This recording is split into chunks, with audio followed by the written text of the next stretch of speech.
Character design for Futurama falls into a couple of categories. We usually in each episode may have a ton of new characters based on some planet we've never been to before, or we may have just a radical departure of how our characters appear. So when we get the script from the writers, the first thing we do is a design breakdown where we break down all the designs that'll be necessary either for character, background, or prop. And we have our own awesome team of designers that work really closely with the director and Pete, our supervising director, on inventing whatever's necessary for a specific episode. Character design is the designing of the characters that are in our show. It ranges from the characters who are in our show every week, like Fry, Bender, Leela. Also, it includes new characters in the show.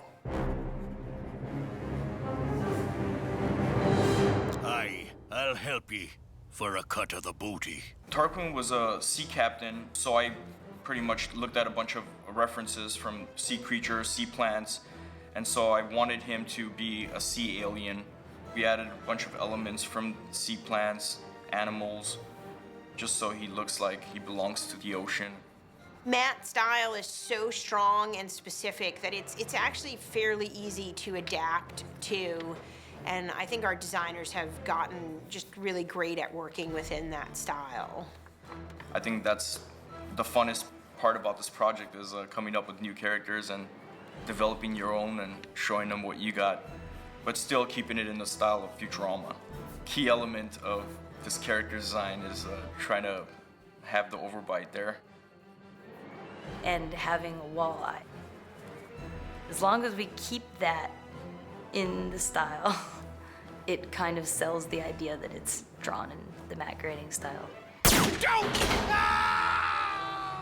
Well, enough governing. It's Saturday morning, damn it. Let's watch some cartoons. We have to, A, make the characters fit with the other characters in the show. B, evoke whatever emotion or characteristics there are, like if it's a railroad working robot, he probably should clearly look like he works on the railroad. You should look at that design and say, that guy works on the railroad. I think that's the fun of Futurama. You're not just designing another robot. There's usually a genre attached to it and storytelling attached to it that really makes it fun to design those characters. We have 2 to 3 to sometimes 4 character designers working at a time, depending on the show. Some shows have armies in them, and some shows have one new character in them. So it varies from show to show.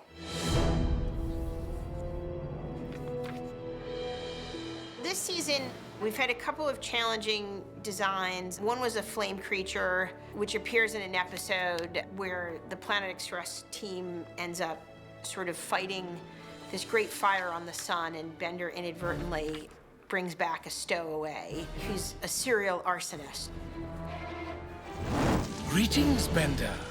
Thank you for transporting me from the sun to your helpless, flammable planet. How could a fire learn to talk? His description was very minor. It was just the flame creature. So it was a challenge to sort of come up with something that could talk and act and have personality and also is constantly animating because he's literally a flame. If I can't rule the sun, I shall ignite your planet and rule here instead. When we draw a new character, they're basically pretty much humanoid for the most part, unless they're an alien, and we follow the existing mouth charts. But for him, he was like this unique moving flame, so I had to figure out how organically his mouth would move and still hold this really cool, sinister vibe, and also keep it Futurama style mouth. So it was kind of fun to come up with all those mouth shapes.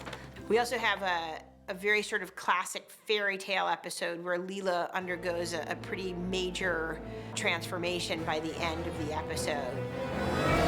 Leela develops squidification in one episode, and she goes through about 5 different stages where her arms start to get suction cups, and then they turn into tentacles. She sprouts tentacles to the point where she's just a big mass of tentacles with her face.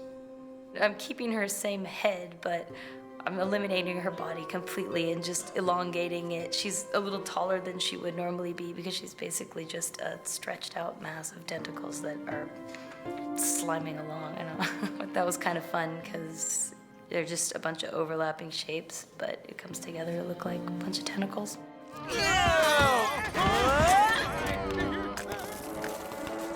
And other times we might have to design our characters in styles of different shows, like several different Saturday morning versions, which were a lot of fun to do for the designers. This was another challenge. We went back and forth as far as like, should we make him a robotic dog or should we just keep him as is, but put him on all fours? So I gave him little spots, pretty much stylized him to fit that genre of character design.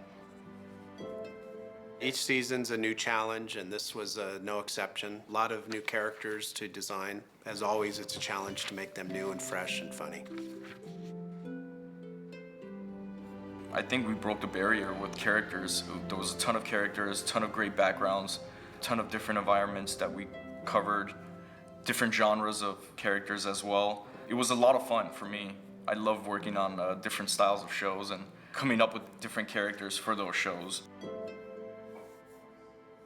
I like drawing robots and monsters and aliens and all that stuff, but I especially like when they ask me to kind of design something in the show in a cutesy style because it's really close to how I naturally draw things. I tend to draw things really cute and small and big eyes.